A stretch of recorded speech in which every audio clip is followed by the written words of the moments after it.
말씀 나누도록 하겠습니다.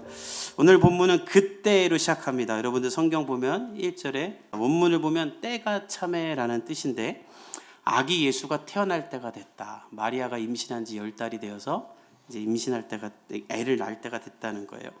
그러면 예수님이 이 땅에 오실 때의 시대적 상황은 어땠는가? 우리 1절에 보면 가이사 아구스도가 영을 내렸다. 가이사 아구스도가 다스리던 때였다라는 건데, 이 사람은 BC 27년부터 AD 14년까지 로마 제국을 다스렸던 가이우스 옥타비우스 황제를 말합니다. 탁월한 통치력과 행정력으로 로마를 계속 확대 번영시킨 사람인데, 그가 이스라엘도 다스렸다는 뜻으로 이스라엘이 우리나라로 따지면 일제시대와 같은 식민지 상태에 있을 때 예수님이 오셨다는 거예요.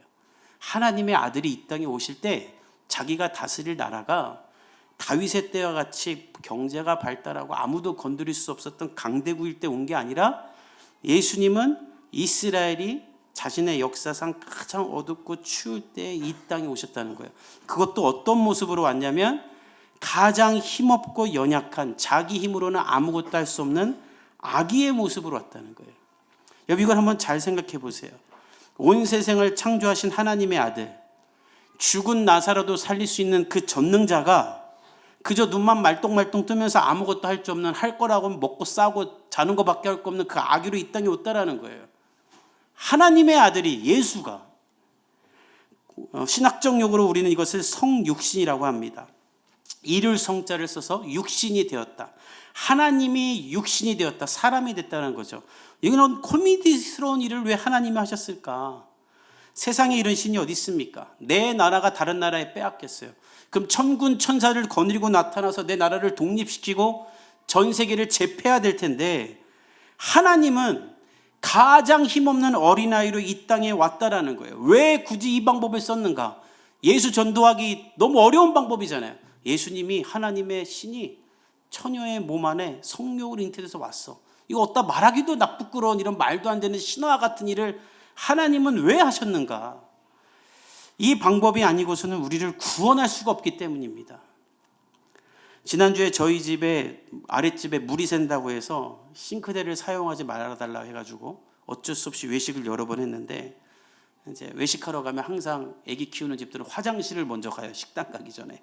밥 먹다 화장실 가면 너무 힘드니까. 그래서 남자끼리 여자끼리 가는데, 우리 사랑하는 아들이 자기는 안 가도 된다고, 안 마렵다고.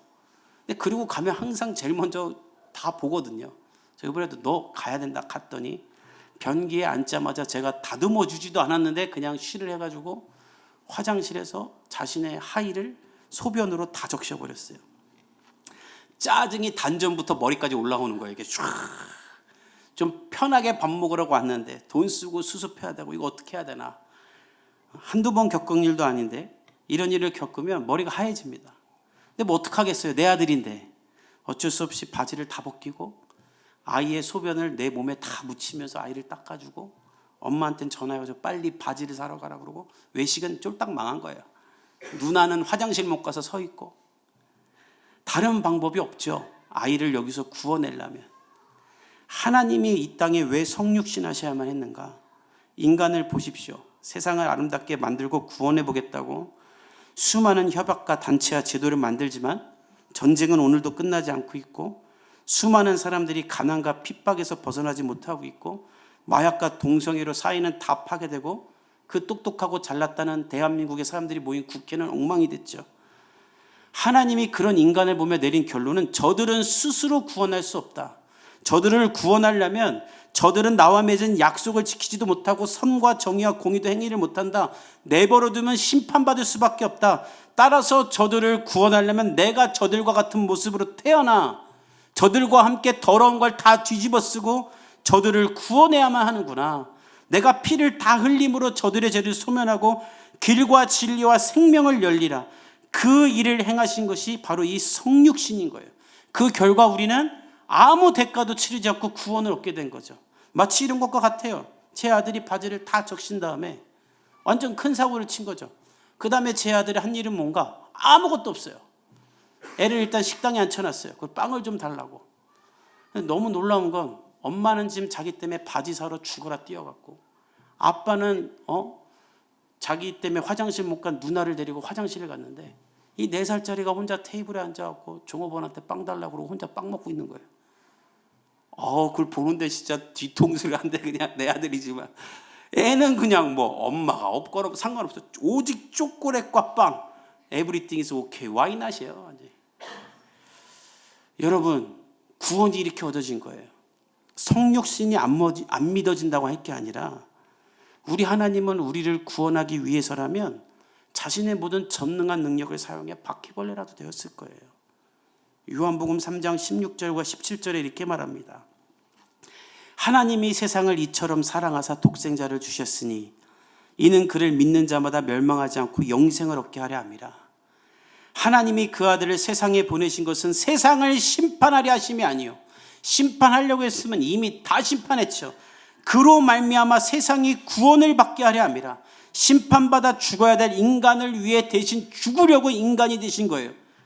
우리는 이 크리스마스에 이 예수님을 예배하고 만나고 이 예수님으로 말미암아 소망이 있음을 고백하기를 예수님의 이름으로 축복합니다. 그리고 대한민국에도 이 예수님이 소망이 있음을 우리가 고백해야 돼요. 따라서 이 12월 크리스마스를 앞두고 저는 여러분들이 다른 것 때문에 바쁘지 않고 이 예수님의 은혜를 묵상하길 바랍니다. 자녀들에게 산타가 줄 선물을 준비하기보다 이 예수님의 은혜를 가르칠 준비를 하고 놀고 먹을 것 생각하기보다 예수님의 은혜를 누릴 생각을 하기 바랍니다. 그렇지 않으면 예수님이 이 땅에 오셨을 때 예수님을 외면한 사람들과 똑같이 되는 거예요. 오늘 이야기가 그 이야기예요. 우리 1절과 2절을 다시 읽어봅시다. 시작. 그때에 가이사 아구스도가 영을 내려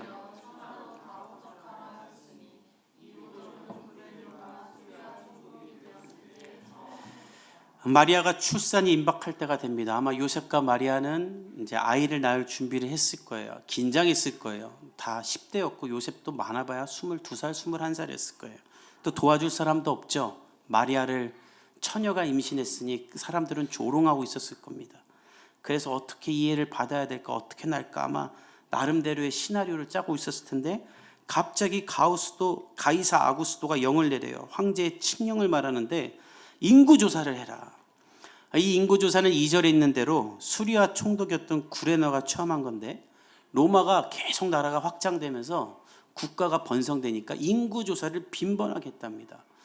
지난주에 한 사회학자의 강의를 들었는데 한 나라의 그 경제력을 전망하려면 인구를 전망하면 된다 그래요. 인구가 몇 명이 될 것이다를 보면 그 나라의 경제 전망이 나온다는 거죠. 아마 로마의 이 사람들도 계속 나라가 확장되면서 인구수가 늘어나니까 우리나라 인구가 얼마가 되는지를 확인하고 우리나라의 경제력과 군사력을 아마 이렇게 파악했던 것 같아요. 그리고 그렇게 얻은 데이터 위에 세금을 부과한 거예요. 인구조사가 정확해야 세금을 거둘 수 있잖아요. 이 로마는 악착같이 세금을 거뒀습니다. 그래서 복음서에 보면 세금을 걷는 일을 하는 공무원 세리를 그냥 죄인이라고 여겨요.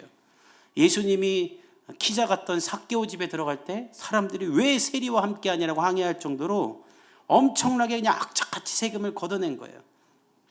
그래서 인구조사도 거절할 수가 없는 거예요. 이에 요셉과 마리아도 인구조사를 위해 호적을 등록하러 베들레헴으로 가는데 우리 3절에서 5절을 읽어봅시다. 3절에서 5절 시작. 모든 사람이 호적하러 각각 고향으로 돌아가매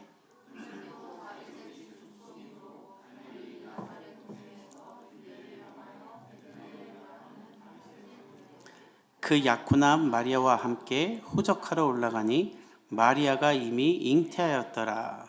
3절에 보면 모든 사람이 호적하러 각각 고향으로 돌아갔다. 사실 저는 어렸을 때부터 이해가 안 됐는데 아니 인구조사하는데 왜 고향으로 가나. 굳이 뭐 살고 있는 데서 하면 되지 고향까지 가나 싶지만 로마는 사실 인구조사할 때 실거주지에서 이렇게 인구조사를 하라고 했답니다. 근데 이스라엘 백성들이 이걸 반대한 거예요. 우리는 대대로 각 지파별로 인구조사를 했습니다. 그러니까 인구조사 할 테니 우리 전통대로 고향에 가서 하게 해주십시오. 그러니까 로마도 그래라 뭐 니네가 수고롭지 우리가 수고롭냐 해가지고 이스라엘 백성들은 다 고향으로 들어가서 인구조사를 한 거예요. 그래서 가는데 4절에서 5절에 보면 갈릴리 나사렛에서 유다 베들레헴까지 요셉이 갔다. 이 거리가 지도를 보면요 144km예요. 근데 문제는 뭐 남자가 144km 가면 되죠. 잉태한 마리아, 때가 참 마리아도 함께 갔다는 거예요. 그래서 우리가 왜 예수님 그 마리아와 요셉이 아기 낳으러 베들레헴 가는 그거 보면 요셉은 걸어가고 마리아는 보통 나귀에 타 있잖아요. 그러니까 저는 두 번의 아내가 출산하는 걸 보고서 이거는 출산을 모르는 사람이 그린 거다. 만삭인 여인이 나귀를 타고 144km를 가는 거는 걸어가는 것보다 더 힘들죠. 배 나와 있고 허리 디스크 걸리고. 그러니까 이건 말이 안 되는 거예요. 근데 왜 굳이 요셉은 이 마리아를 데려갔을까 이렇게 힘들게. 사실 여자는 인구조사하러 고향으로 안 가도 됐답니다. 왜냐하면 당시에 여자들은 경제권이 없었기 때문에 남자만 하면 되고 대리로 할 수 있게 해줬대요. 근데 그럼에도 불구하고 왜 요셉은 마리아를 데려갔는가 이 힘들게. 오늘 5절에 보면 요셉과 마리아가 혼인을 했다고 말하지 않고 약혼했다고 말하죠. 이 이유 때문이에요. 이제 아기가 나올 때가 됐는데 아직 이들은 결혼한 상황이 아니에요. 약혼만 한 상황이에요. 근데 마리아가 만삭이 됐어요. 이건 무엇을 말하냐면 마리아만 놓고 요셉만 베들레헴 간 사이에 마리아가 돌에 맞아 죽을 수도 있다는 거예요. 전에 설명드린 대로 약혼을 하고 1년 뒤에 결혼을 하죠. 1년 사이에는 이들은 잠자리를 하지 않게 돼 있어요. 근데 마리아가 임신을 했다? 성령으로 잉태한 걸 받아들이지 않는 사람들에게는 마리아는 가늠한 여인인 거예요. 지금도 이런 여인을 명예살인이라고 해서 한 해 5,000명을 죽인다는데 이때는 어떻겠어요? 예수님 앞에 가늠한 여인 갖다 놓고 돌로 쳐 죽이려고 했던 사람들처럼 요셉이 만약 마리아만 두고 144km를 갔다면 마리아는 더 큰 어려움을 당할 수도 있는 거예요. 그래서 요셉은 차라리 데려가는 게 낫겠다 싶어서 이 마리아를 데리고 간 거예요. 그러나 이 뒤에는 숨은 하나님의 역사가 있었죠. 우리 자막을 통해 미가서 5장 2절을 읽어봅시다. 미가서 5장 2절 시작. 베들레헴 에브라다야 너는 유다 족속 중에 작을지라도 그의 근본은 상고에 영원에 있느니라. 계속 보여주세요. 이거는 700년 전, 그러니까 예수님이 태어나기 700년 전 미가 선지자가 예언한 건데 미가 선지자는 에브라다도 똑같이 베들레헴의 애 이름이에요. 베들레헴 에브라다야 너는 유다 족속 중에 가장 작지만 이스라엘을 다스릴 자가 내게서 나올 것이다. 그의 근본은 상고에 영원에 있느니라. 원문을 보면 태초부터 있었던 자가 베들레헴에서 태어날 거다. 하나님은 이 예언을 이루기 위해서 요셉을 통해 마리아를 베들레헴으로 데리고 오는 거예요. 그래서 이 예수 그리스도가 구약이 예언했던 그 사람이다라는 것을 증명하고 예언을 하나하나 이루기 위해 하나님은 이 일을 뒤에서 행하셨던 것이죠. 또 학자들 중에는 요셉을 성경이 말하기를 의로운 사람이라고 하기 때문에 요셉은 이 미가서를 알고 있었고 이 하나님의 예언을 이루기 위해 마리아를 의도적으로 데리고 온 것일 수도 있다라고 말하고 있어요. 결론은 무엇인가? 로마가 세상을 지배하는 것 같지만 인류 역사는 하나님의 자신의 말씀에 따라 철저하게 하나님이 이루어가고 계신다는 것이죠. 우리나라도 지금 엉망이 된 것 같지만 우리나라의 주권도 하나님의 손 안에 있는 줄 믿습니다. 그렇게 마리아와 요셉은 하나님의 예언에 따라 베들레헴에 도착한 거예요. 그리고 아기를 낳게 되는데 우리 6절과 7절을 읽어봅시다. 시작. 거기 있을 그때에 해산한 날이 차서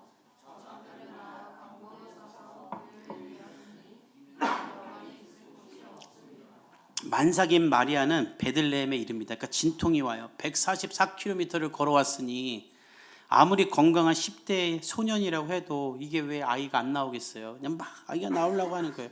근데 문제는 7절에 보면 여관이 없음이더라. 머물 곳이 없었던 거예요. 왜냐하면 인구 조사를 하니까 고향을 떠났던 사람들이 베들레헴으로 다 몰려들었어요. 그러니까 우리도 설이나 추석 되면 어떻게 됩니까? 항공료가 막 3배, 4배 오르고 호텔비도 막 3배, 4배 오르고 바가지 상이들 있잖아요. 똑같은 거예요. 인구 조사만 하면 대목인 거예요. 그래서 여관들이 그냥 방이 없어요. 또 사람들은 오랜만에 고향에 와서 친구들도 만나고 통창도 만나니까 얼마나 재밌어요.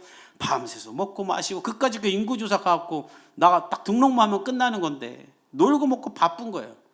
그러니까 이 갓숨을 넘은 요셉과 소녀 마리아, 임신한 애한테 방을 내줄 사람도 없고 받아봤자 귀찮기만 해.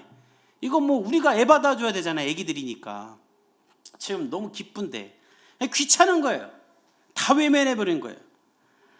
또 뿐만 아니라 학자들 중에는 요셉은 친족들에도 아마 버림을 받았을 것이라고 이야기합니다. 지금 인구조사로 고향에 온 거잖아요. 요셉의 고향이에요.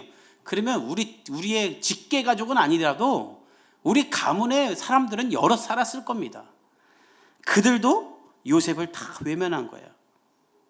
그래서 결국 어떻게 되는가? 7절에 보면 여관에 있지 않았다. 근데 그럼 어디로 갔는지가 힌트가 나와 있는데 첫 아들을 낳아 강보로 싸서 구유에 누였다. 강보는요 붕대예요. 붕대. 그리고 구유는 말이 먹는 여물통이에요. 그래서 우리는 여기서 마국간에서 태어났구나라고 추측을 하는 거예요. 사람들이 방을 안 준 거예요. 그러나 사실은 방이 아니라 공간을 주지 않은 거죠. 내 마음을 주지 않은 거예요. 이들을 버린 거예요. 이들을 받아들일 마음이 없는 거예요. 그래서 마국간에서 태어났는데 누가는 이것을 아주 정확하게 기록한 겁니다. 짧은 문장이지만 첫째는 첫 아들을 낳았다. 천주교가 과거에는 지금도 그런지 모르겠지만 또 일부 종교는 마리아는 예수 말고는 아무도 안 낳았다 그래요. 근데 성경에 보면 예수님의 형제들이 나오죠. 또 우리가 알고 있는 신약 성경 야고보서도 예수님의 동생 야고보가 쓴 거예요. 누가는 마리아는 예수님 외에도 동생들을 남편 요셉 사이에서 낳았다는 걸 밝히기 위해 첫 아들이라고 기록한 거고, 또 예수가 태어난 공간과 상황도 정확하게 설명하기 위해 강보로 싸서 구유에 누였다고 하는 건데, 아기가 태어나면 제일 먼저 뭔가를 덮습니다. 체온을 유지하기 위해. 근데 덮을 게 없는 곳에 태어난 거예요. 그래서 붕대, 제 생각에는 말이나 나귀를 치유할 때 쓰던 붕대가 그 마국간에 있었을 거 아니에요? 예수님을 그 붕대로 싼 거예요. 그러니까 태어나자마자 무슨 아기 미라처럼 뭔가를 감아야 되니까 요셉이 20살짜리가 뭘 할 줄 알아? 산부인과 의사야 뭐 간호사야.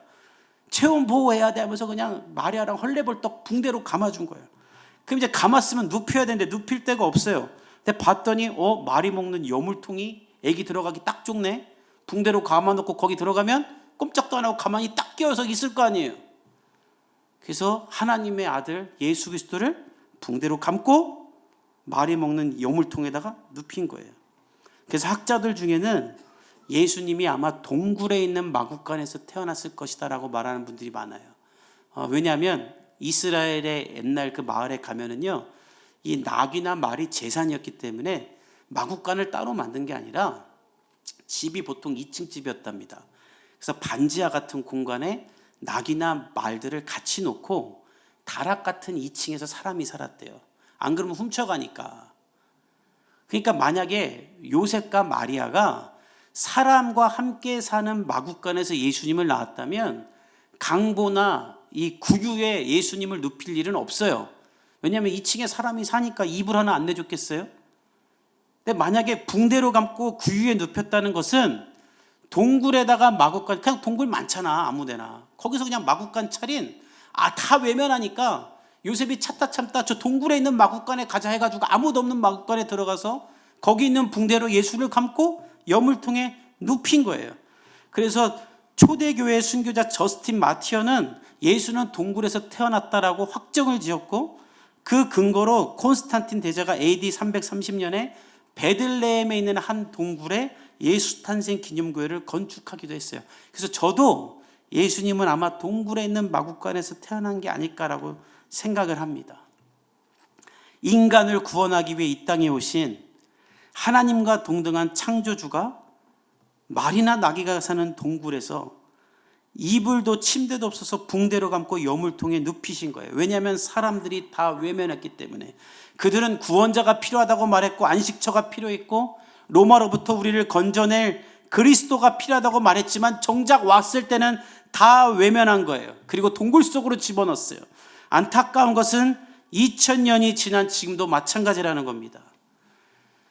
크리스마스는 예수님의 생일이죠. 근데 전작 사람들은 크리스마스에 예수님을 귀찮아합니다. 애인도 만들어야 되고 식당도 예약해야 되고 아이들 선물도 사야 되고 호텔도 예약하고 아이들 성탄 발표도 하고 이 하루가 지나가는 것이 아깝고 신나게 놀아야 되는데 우리 목사님은 맨날 크리스마스는 예수님 예배하는 날이니 예배나 드리라고 하고 예수님만 없으면 좋겠다. 데이트해야 되는데. 이 절박한 나라의 현실과 나의 불안한 미래 가운데 예수님의 능력은 필요하지만 크리스마스에는 예수님이 없기를 바라는 것. 이것이 이 시대의 사람들이고 혹시 여러분의 마음이진 않습니까? 저는 여러분들이 이 겨울에 또 크리스마스를 앞두고 예수님을 위한 공간을 만들길 바랍니다. 혼란스러운 이 나라의 구원이 되시는 예수 그리스도, 나를 구원하기 위해 성육신하신 예수 그리스도, 그분을 내 마음에 모실 공간을 만들길 바랍니다. 나를 구원하기 위해 하늘 영광을 버리신 예수님을 내 마음에 모시기로 작정하세요. 여러분들 안에 예수님을 만나는 크리스마스가 되기를 간절히 축복합니다. 두 번째는 마리아와 요셉을 위한 공간을 만들길 바랍니다.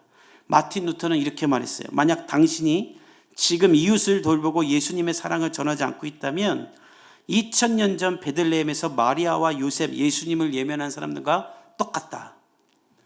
저는 이 크리스마스를 나를 위한 크리스마스, 우리 가족을 위한 크리스마스, 내 여자친구를 위해 죽도록 헌신하는 크리스마스, 내 새끼만을 위한 크리스마스를 준비하지 말고 예수님의 사랑을 전할 그런 크리스마스로 만들길 바랍니다.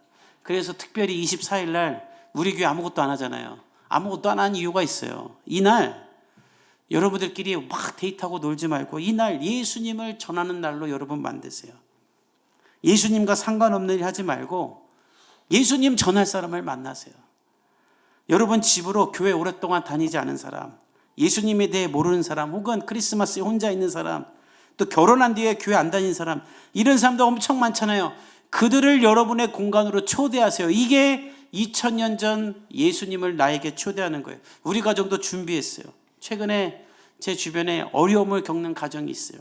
크리스마스 24일 날 그들을 초대하기로 했어요. 그리고 그들이 못 올 경우를 대비해 그 다음 순서도 2, 3, 4번까지 정했어요. 그들을 우리 집으로 불러서 식사하고 교제하고 예수님의 사랑을 전할 거예요. 예수 안 믿는 커플도 좋고 가족도 좋아요. 여러분 형제 자매 중에 지금 교회 똑바로 안 다니는 사람도 있을 거예요. 그들을 부르고 함께 식사하면서 예수님의 사랑을 전하세요. 목사님 예수님 어떻게 전해요? 라고 묻지 마세요. 저는 요즘에 정말 싫은 것 중에 하나가 교회들이 가정예배 순서지 다 만들어줘. 그것만 가지고 가면 예배 드릴 수 있대. 설교도 다 적어놔. 전도도 순서지 주고 이대로만 하세요 해. 그러니까 그리스도인들이 능력이 없어요. 저는 절대 그런 거 안 만들어 줄 거예요. 교회를 몇십 년을 다녔는데 예배도 혼자 못 드리고 전도도 못해. 어떻게 전도하면 되는가? 여러분 초대한 사람을 놓고 매일 기도하세요. 하나님 제가 이 사람 전도하게 해주세요. 말과 혀로 하는 게 아닙니다. 그리고 나서 기도하세요. 요한복음에 보면 성령께서 내가 너에게 말한 모든 것을 생각나게 하리라라고 예수님이 말씀하셨어요.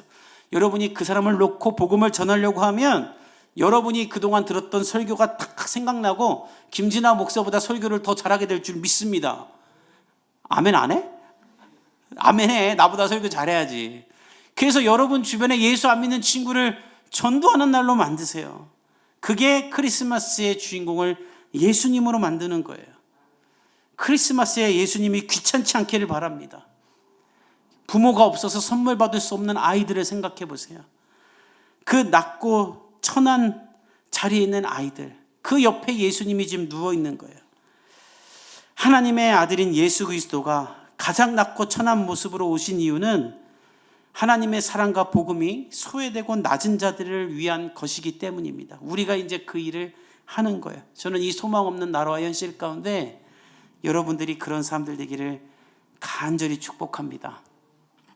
잊지도 않은 산타 때문에 살아계신 예수님을 없애버리지 말고 예수님을 위한 크리스마스를 준비하며 여러분들의 마음 가운데 예수의 사랑이 들어오고 그 예수님이 흘러나갈 수 있기를 간절히 축복합니다. 15일 남았어요.